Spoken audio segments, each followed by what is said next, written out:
दोस्तों नमस्कार, कैसे हैं आप? उम्मीद करता हूँ आप अच्छे होंगे, स्वस्थ होंगे। आज हम फिर हाजिर हैं एक नई कहानी के साथ। और जो आज की क्राइम की कहानी है, आप दोस्तों आपने एक कहावत सुनी होगी, भगवान के घर देर है अंधेर नहीं। यही कहावत इस कहानी में सटीक साबित होती है। लेकिन कभी कभी पापियों को सजा मिलने में भगवान थोड़ी देरी कर देता है, लेकिन इस केस में पापियों को साथ की साथ सजा मिली। तो कहानी है गुरुग्राम की। 4 अप्रैल की कहानी है, 4 अप्रैल 2026। तो गुरुग्राम में एक ऑटो ड्राइवर अपनी पत्नी के साथ रहता। शादी के कुछ दिन बाद उसने एक लड़की गोद ली, जो आज करीब करीब 15 साल की हो चुकी है। और लड़की गोद लेने के करीब करीब 9 साल बाद उसको 2 बेटे भी हुए। एक 6 साल का है, एक 3 साल का है। तो जो ऑटो ड्राइवर है उसका नाम मनोज था। अच्छी जिंदगी जी रहा था, खुशहाली से अपना जीवन व्यतीत कर रहा था। 3 बच्चे थे, अच्छा नेचर, और अपना भगवान के पूजा पाठ में वो लगा रहता। उसका डेली का रूटीन था मंदिर जाने का। सुबह सुबह वो मंदिर जाता अपने दोनों बेटों के साथ, कभी बेटी के साथ। तो ये उसका रूटीन था। इसी रूटीन में 4 अप्रैल को वो घर से निकला मंदिर के लिए। मंदिर पहुंचता है, बच्चों के साथ पूजा करता है। लेकिन जब वो मंदिर पहुंचा तो वहां पर एक गाड़ी, बोलेरो कार, पहले से मौजूद थी। और उसमें करीब करीब 4 व्यक्ति पहले से थे। जब ये मंदिर से निकलता है तो अचानक 3-4 आदमी आते हैं और इसके दोनों बेटों को और इसे गाड़ी में जबरदस्ती बिठाते हैं। और बिठाकर गाड़ी को बहुत तेज स्पीड में लेकर निकल जाते हैं। अब ये गाड़ी उत्तर प्रदेश के बरेली की तरफ भागी जा रही थी। इस खबर से अनजान इसकी पत्नी घर पर तीनों बाप बेटों का इंतजार कर रही थी। डेली का रूटीन था, करीब करीब 1 घंटे में वो आ भी जाया करते थे। लेकिन आज और दिन के मुकाबले ऐसा नहीं था। 1 घंटा हुआ, 2 घंटा हुआ, 3 घंटा हुआ। अब वाइफ को चिंता होने लगी। वाइफ इधर उधर गई देखने, लेकिन मनोज और दोनों बेटों का कोई अता पता नहीं। दोस्तों, अब वाइफ परेशान होकर शाम हो जाती है। शाम को थाने जाती है और थाने में जाकर एफआईआर लिखाती है। वो पुलिस को बताती है कि ऐसे ऐसे मेरे जो हस्बैंड हैं और 2 बेटे हैं वो तीनों गायब हैं, सुबह मंदिर के लिए निकले थे। पुलिस पूछती है, पूरी डिटेल लेती है। पुलिस उससे पूछती है कि क्या कोई ऐसी बात हो जो आपकी कोई दुश्मनी हो, तो बताओ। अब वाइफ सारी कहानी बताती है कि ऐसी कोई दुश्मनी थी नहीं, बहुत अच्छे आदमी थे मेरे जो हस्बैंड थे, और हम वो ऑटो चलाया करते थे और अपना जीवन यापन करते थे। पुलिस इंक्वायरी करती है, मंदिर की तरफ जाती है, मंदिर पर पूछती है। और जब पूछताछ की जाती है तो पता लगता है कि 3-4 व्यक्ति सुबह सुबह करीब 3, जो जिनमें 2 बच्चे थे और एक आदमी था, वो जबरदस्ती गाड़ी में बिठा रहे थे। ऐसा लग रहा था जैसे वो उनको किडनैप करके ले जा रहे हो। पुलिस इतनी ही बात में समझ जाती है और एक एफआईआर लिखती है गुमशुदगी और किडनैपिंग की। अब पुलिस जांच के लिए लग जाती है। एफआईआर लिख चुकी थी, पुलिस अपनी जांच कर रही थी। लेकिन इसी बीच ये गाड़ी, बोलेरो कार, तीनों बाप बेटों को लेकर बरेली पहुंचती है और बरेली के एक घर में इन तीनों को रखा जाता है। 2 बच्चे, 6 साल का और 3 साल का, इनको शायद उनकी किडनैपिंग का कोई अंदाजा भी नहीं था। बाप साथ में था तो शायद थोड़ा डर भी कम था। लेकिन बाप को सारी बातें पता थी कि उनके साथ ऐसी घटना घट चुकी है जो शायद कोई भी रूप ले सकती है। दोस्तों, किडनैपिंग होती है तो किडनैपर का कोई पता नहीं होता कि वो किस पल क्या कर दे। अब कोई मोटिव भी होगा जो किडनैपिंग की गई। हालांकि एक ऑटो ड्राइवर से कोई पैसे के लिए किडनैपिंग करेगा भी क्यों? वो अपने खर्चे ही बड़ी मुश्किल से चला रहा होगा। दोस्तों, अब जो 4 अप्रैल की रात हो जाती है, शाम हो जाती है, रात को एक बरेली के घर में रहते हैं तीनों बाप बेटे को रहकर पकड़कर। सुबह होती है। सुबह होते होते जो किडनैपर्स हैं वो ये सोचते हैं कि इन तीनों बाप बेटों को अलग अलग किया जाए, और इसी अलग करने की स्थिति में ये दोनों बेटों को लेकर निकल जाते हैं किसी और स्थान के लिए। अब ये 4 व्यक्ति थे, 4 लड़के, जिनमें से एक का नाम मनमोहन, एक का नाम सिकंदर, एक विशेष और एक प्रिंस। ये जो मनोज होता है उसे उस घर में बांध कर रखते हैं और उसके दोनों बच्चों को लेकर निकलते हैं, गाड़ी में बिठाते हैं बोलेरो में, और एक दूसरे स्थान के लिए निकल जाते हैं।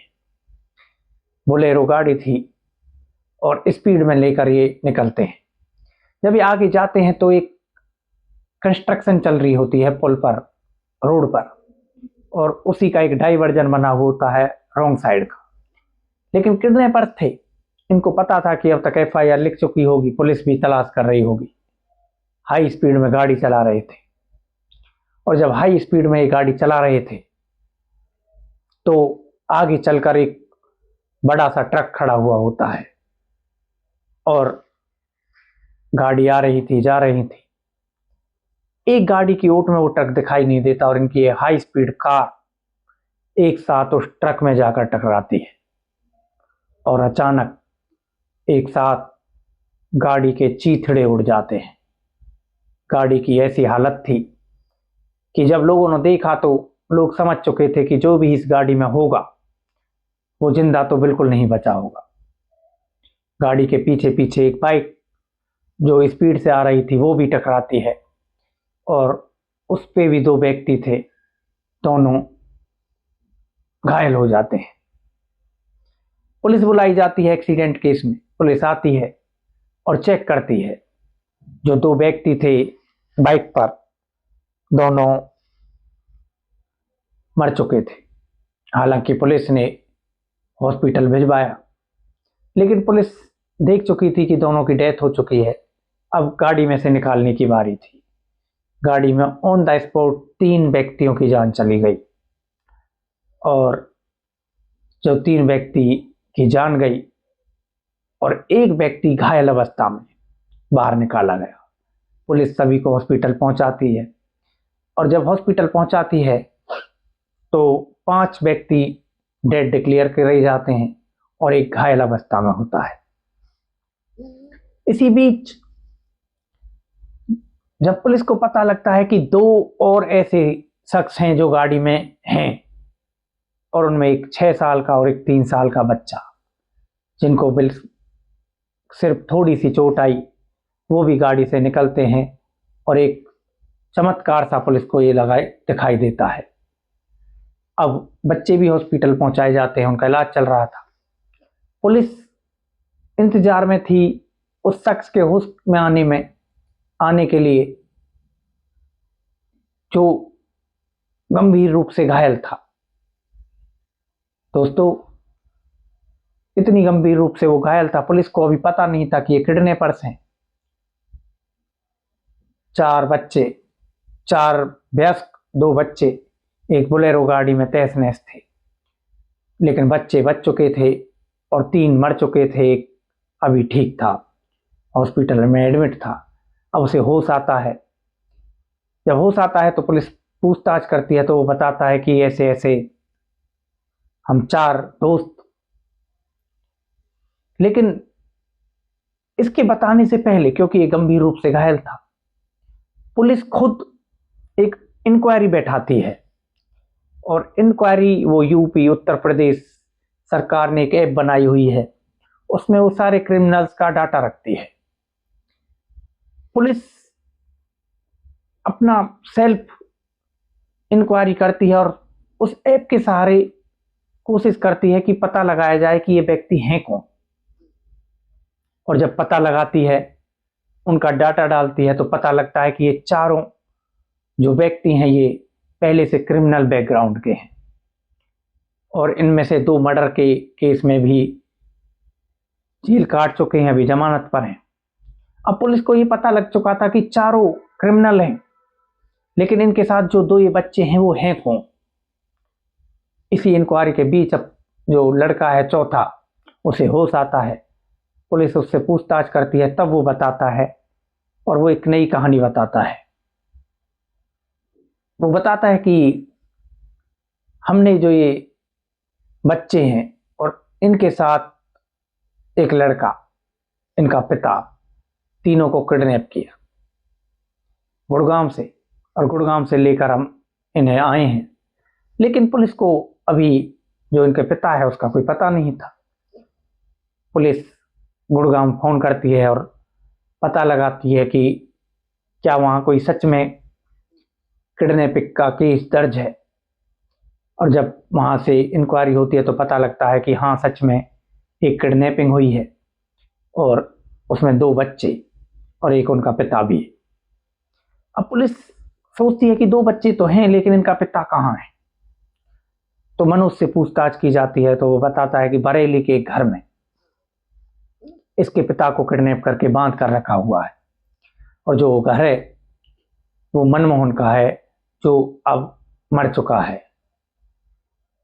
जब पुलिस वहां जाती है, एक टीम उसे रेस्क्यू करती है और मनोज को छुटाया जाता है। अब मनोज पुलिस की कस्टडी में था। मनोज से पूछताछ की जाती है तो मनोज एक कहानी बताता है कि मनमोहन क्रिमिनल प्रवृत्ति का आदमी था। मेरी जो बच्ची है उसकी गोद ली हुई बच्ची, करीब करीब 15 साल की वो बच्ची, उस पर वो गलत नजर रखता था।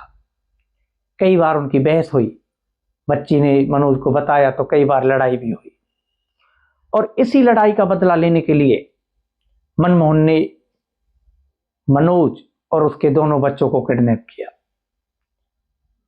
नाबालिग बच्ची थी, गंदी उसकी निगाहें जो एक बच्ची पर टिकी हुई, लेकिन भगवान ने उनके लिए एक सजा लिख रखी थी अलग से। उन्हें सजा देने में भगवान ने कोई देर नहीं की और वो तीनों के तीनों मर चुके थे। दोस्तों, जब उसने बताया कि ऐसे ऐसे कहानी थी तो इसने उनको किडनैप किया और किडनैप करके बच्चों को ले जा रहा था। बच्चे बच गए और पिता भी बच गया। अब तीनों तो मर चुके हैं, पेरेंट्स गिरफ्तार है, और इनकी मदद कहा जाता है इसके जो मनमोहन के पिता थे उसने की, उसको भी गिरफ्तार कर लिया गया है। अब जो 2 हैं उन पर केस चल रहा है, आगे कोई अपडेट आएगी तो आपको बताया जाए। हालांकि जो मुख्य आरोपी था उसको सजा मिल चुकी है, लेकिन उसके साथ साथ 2 निर्दोष बाइक वाले भी मारे गए। दोस्तों, ये थी आज की कहानी। अगर आपको आज की कहानी पसंद आई तो कृपया करके चैनल को लाइक करें, सब्सक्राइब करें, वीडियो को लाइक करें, कमेंट करके बताएं। फिर हम मिलेंगे कल एक और नई कहानी के साथ। कल तक के लिए राम राम जी, नमस्कार।